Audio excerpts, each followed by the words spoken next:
Good morning, students. I hope you all are fine and fit. So, now you are starting exercise 12.3. You can write the question from textbook, okay? The first question is, the cost of 7 meter cloth is rupees 1470. Then find the cloth of 5 meter of cloth. तो पहले आपको क्या दे दिया गया है? Question 1 आपको दिया है 7 मीटर क्लॉथ की price. So we have right here the cost of 7 metre cloth. The cost of 7 metre cloth is equal to rupees. ये हमें दे दिया है कि भाई 7 मीटर क्लॉथ हमें खरीदने जाना है, तो उसके लिए हमें कितने रुपीस पेड करने पड़ेंगे? 1470. तो ये जो प्राइस है, ये प्राइस 7 मीटर के लिए है. कितना?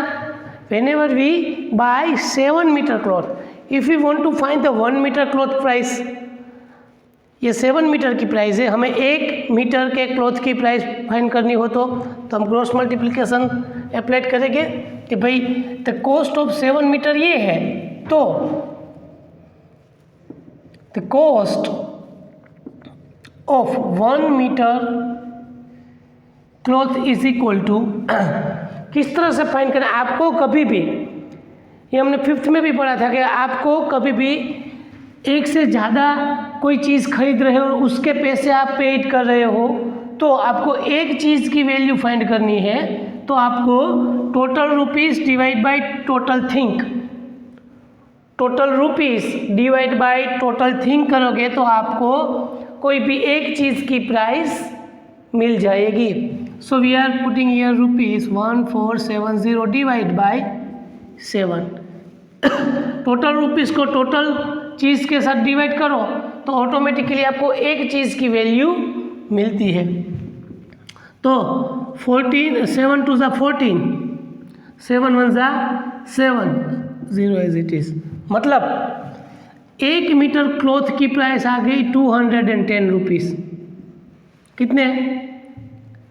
210 रुपीज़ 1 मीटर क्लॉथ की प्राइस मिल गई. अब हमें फाइंड क्या करना है? Find the cost of 5 metre cloth. Then the cost of 5 metre cloth is equal to, अब 1 मीटर का कितना है? 210. तो 5 मीटर का कितना होगा? 210 मल्टीप्लाई विथ 5. 5 टाइम्स हम 210 रुपीज़ देंगे ना.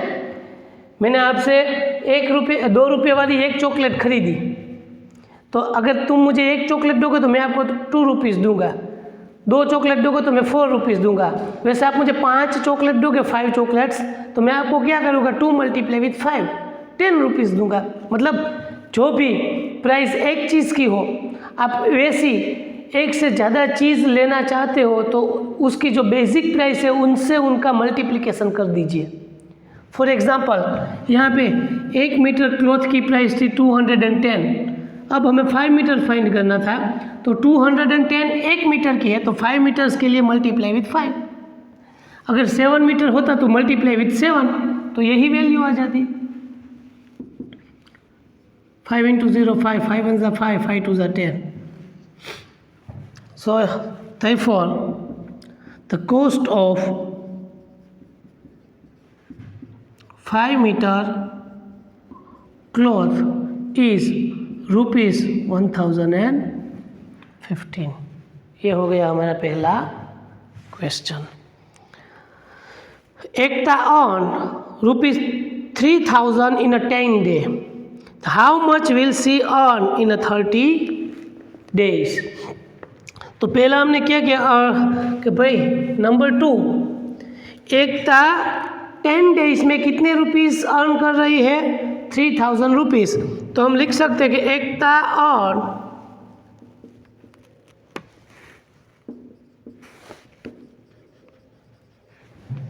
इन 10 डेज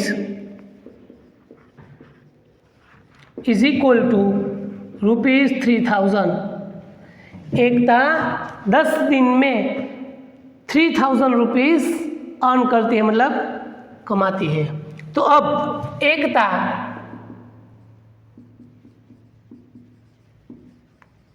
अर्न्स इन अ 1 डे, तो एक दिन में वो कितना अर्न करेगी?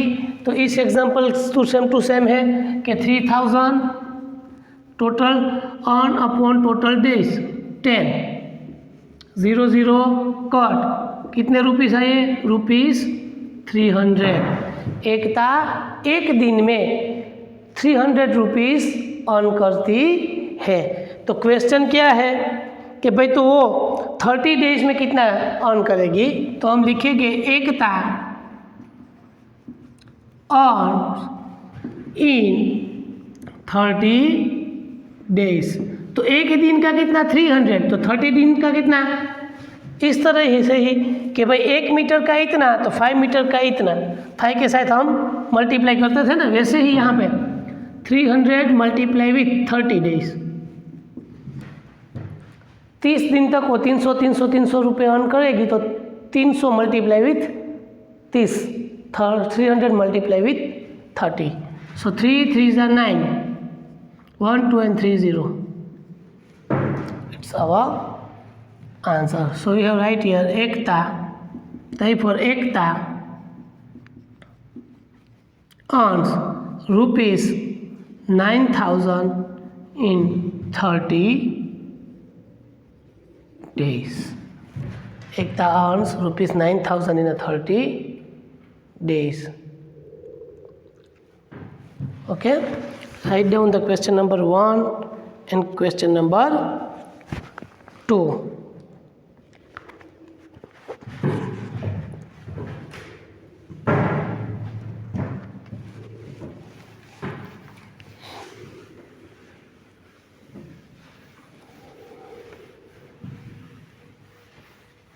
सभी क्वेश्चन ऑलमोस्ट ऐसे ही है। Number 3, if it has rained 276 mm in the last 3 days, how much can centimeter rain will fall in a 1 full week? Assume that the rain continues to fall the same rate. क्या बताया है कि भाई last 3 दिन में 276 mm जितनी बारिश हो चुकी है, ठीक है। तो 3 दिन में इतनी बारिश हुई, तो एक दिन में कितनी होगी? तो हमें एवरेज निकालनी पड़ेगी। सो हम लिखेंगे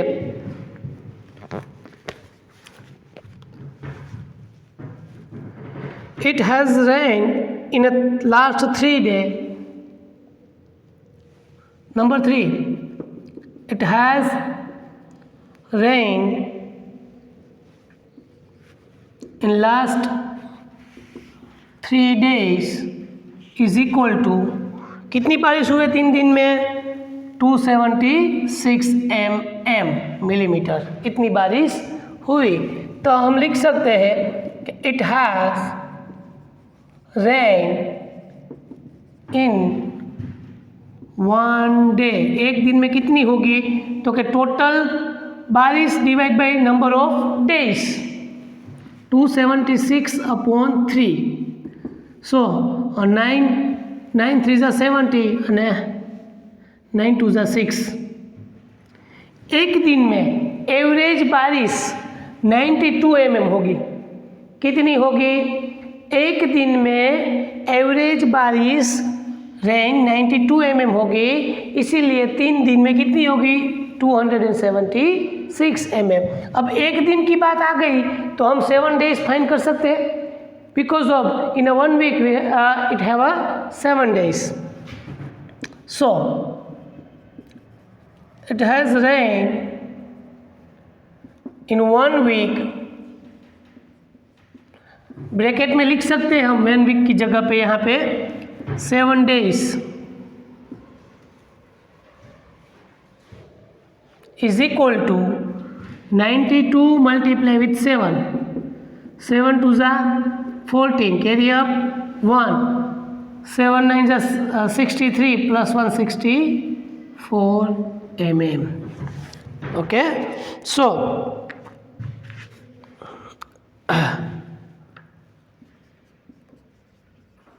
it has rained it has rained 644 mm in a week. ये हो गया मेरा क्वेश्चन नंबर 3.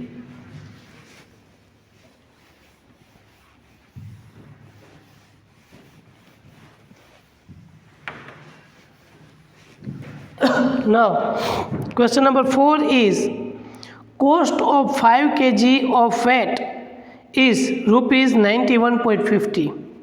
ओके, आपको 5 kg वेट गेहूं का प्राइस दे दिया है कि 91.50 रुपीज़. तो हम लिख सकते हैं क्वेश्चन नंबर 4 में द कॉस्ट ऑफ 5 kg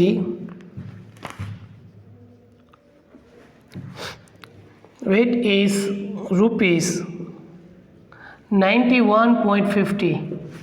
यहाँ डेसिमल में है 90 rupees and 50 paisa. It means then cost of 1 kg weight is equal to 91.50 divide by 5.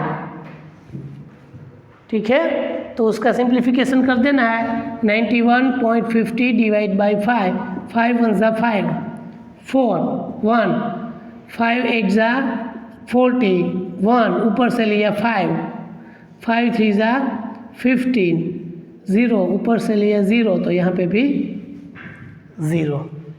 तो यहाँ पे पॉइंट के बाद कितने डिजिट है 2, तो यहाँ पे भी पॉइंट के बाद 2 डिजिट हमें लेने हैं. तो 18.30 रुपीज़, 18.30 रुपीज़, 18 रुपये और 30 पैसे 1 किलो गेहूँ के प्राइस हो गए. The cost of 1 kg weight is equal to rupees 80.30. अब उसमें क्वेश्चन 2 है, what will be the cost of 8 kg of weight. ठीक है, अब पहला क्वेश्चन कि cost of 8 kg weight is equal to 18.30 multiply with 8. जो हम अभी तक तीनों एग्जाम्पल किए वैसे ही एग्जाम्पल है कि अगर मेरे पास 1 kg का आ गया तो जितने kg फाइंड करने हैं उतने kg उसके साथ मल्टीप्लाई करवा दीजिए तो उसकी प्राइस मिल जाएगी. 8 इंटू 0 0, 8 3 ज़ा 24, कैरी अप 2, 8 8 ज़ा 64 प्लस 2 66, कैरी अप 6, 8 1 ज़ा 8 plus 6 14, 146.40 rupees. So, cost of 8 kg weight is rupees 146.40. ये मेरा पहले क्वेश्चन का आंसर आ गया. अब दूसरा क्वेश्चन क्या है, what quantity of wheat can be purchased in 183. अब क्वेश्चन चेंज हो गया है. क्या हो गया, अगर मैं एक 183 रुपीज़ के में गेहूँ खरीदूँ तो कितने गेहूँ आएंगे, है ना. चेंज है. अब मेरे पास क्वांटिटी आ गई है कि भाई 18.30 रुपीज़ में 1 kg आएंगे तो 180 रुपीज़ में कितने आएंगे, है ना. So number B, 4 rupees 18.30 we purchased weight 1 kg में 18.30 रुपीज़ में हम कितना परचेस कर सकते हैं 1 kg वेट. तो देन रुपीज़ 183 में we purchased how much weight, okay, how much weight. तो इतने रुपीस में हम कितना खरीद सकते हैं। तो क्रॉस मल्टीप्लिकेशन में क्या आएगा, 1 kg इंटू 183 डिवाइड बाई 18.30। तो यहाँ पे हम करेंगे 180 अपॉन 80.30। तो पहले भी मैंने इस तरह से आपको समझाया था। यहाँ पे डेसिमल में से मैं इसको फ्रैक्शन में कन्वर्ट कर सकता हूँ। इसको जो डिनोमिनेटर है उसको मैंने क्या किया कि भाई जो डेसिमल है उसकी जगह पे मैंने 183 अपॉन पॉइंट के बाद कितने डिजिट 2, तो 2 डिजिट मुझको रिमूव करने होगा तो मैं डिवाइड में क्या लूँगा 100, 1830 अपॉन 100। यहाँ से एक ज़ीरो कट, ठीक है। अब ये जो 10 है वो डिनोमिनेटर का डिनोमिनेटर है, तो as per the fraction rule कहाँ पे जाएगा, न्यूमिनेटर में जाएगा। तो हमारे पास क्या आया 183 मल्टीप्लाई विथ 10 अपॉन 183 सेम है, ठीक है। तो कॉमन फैक्टर कट हो जाएगी, तो आंसर मेरे पास आएगा 10 kg। कितना आएगा 10 kg। हम 183 रुपीज़ में 10 kg वेट खरीद सकते हैं। ये हो गया question number 3 and 4। Write down.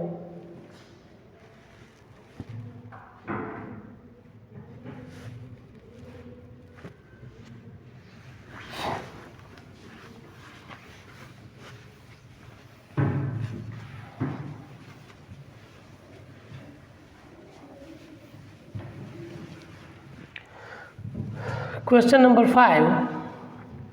The temperature dropped 15 degree Celsius in the last 30 days. पिछले 30 दिनों में 15 डिग्री सेल्सियस का टेम्परेचर में गिरावा आया है। If the rate of temperature drop remain the same, इसी तरह से टेम्परेचर डाउन होते जाएगा, कम होते जाएगा।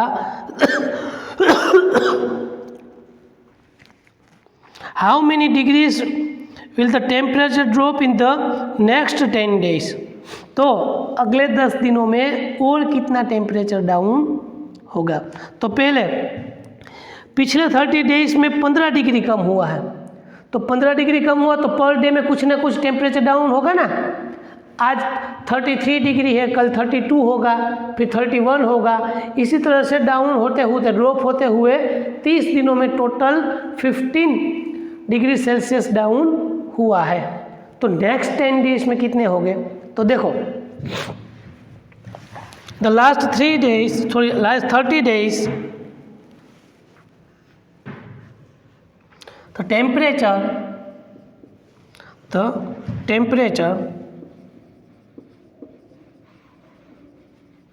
the temperature drop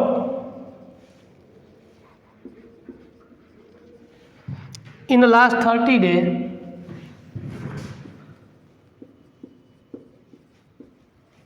is equal to 15 degree Celsius. 15 degree Celsius.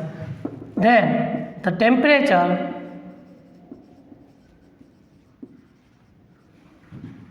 drop in a 1 day is equal to, अगर 1 डे के लिए चाहिए मुझे तो मैं क्या करूँगा, total degree Celsius temperature divide by 30 days, तो मुझे 1 डेज का मिल जाएगा। तो 15 divide by 30, now we know that it's not a simplest form, so 15 to the 30, so it become 1/2 or 0.5 degree Celsius. मतलब per day half degree of Celsius temperature down हो रहा है, तभी 30 डे में वो 15 डिग्री सेल्सियस डाउन होगा।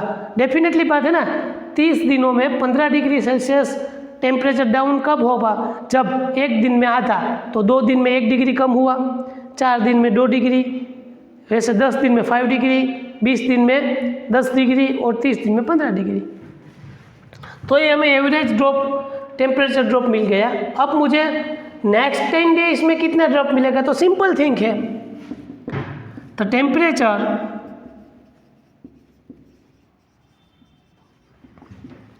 drop in 10 days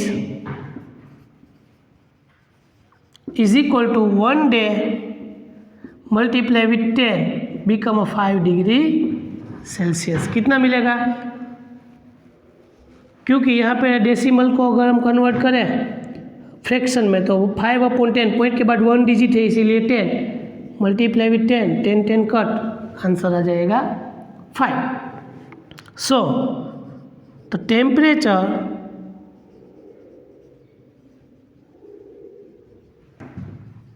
drop in the next 10 days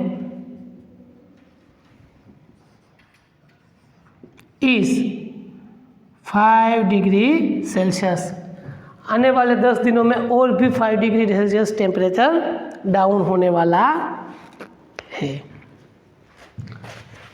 4 5, अब यहाँ पे आएगा 6।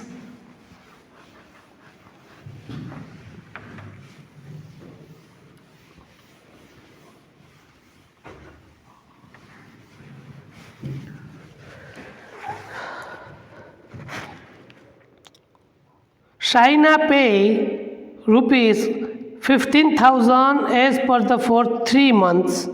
How much does she has a pay for whole year if the rent per month remain same? Simple example है, 3 महीने का रेंट उसने 15,000 rupees दिया तो पूरे साल का कितना होगा? सेम टू सेम एग्जाम्पल है, कुछ नया नहीं है। Shaina pays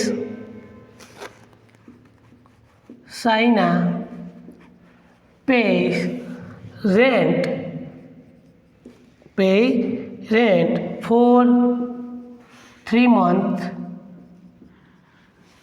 3 months कितना 3 months का हो रहा है? रुपीज़ 15,000। कितना हो रहा है? 15,000। तो therefore Shaina pays rent for 1 month is equal to total rupees divided by total month, 15,000 divided by 3, 5 3s are 15, then answer will be 5,000।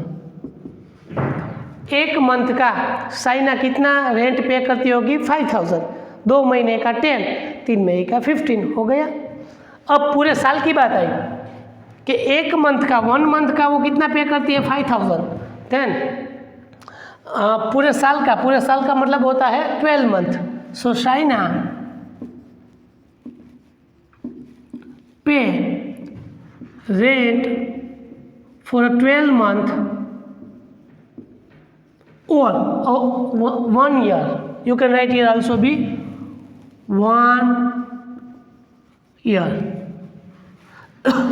is equal to 5,000 multiply with 12, 12 5s are 60, 30 as it is. So we can write here Shaina pays rupees 60,000 for 60,000 rent for a year. एक साल के लिए वो इतना rent पे करती है। ठीक है, ये हो गया क्वेश्चन नंबर 5 6, लिख लीजिए।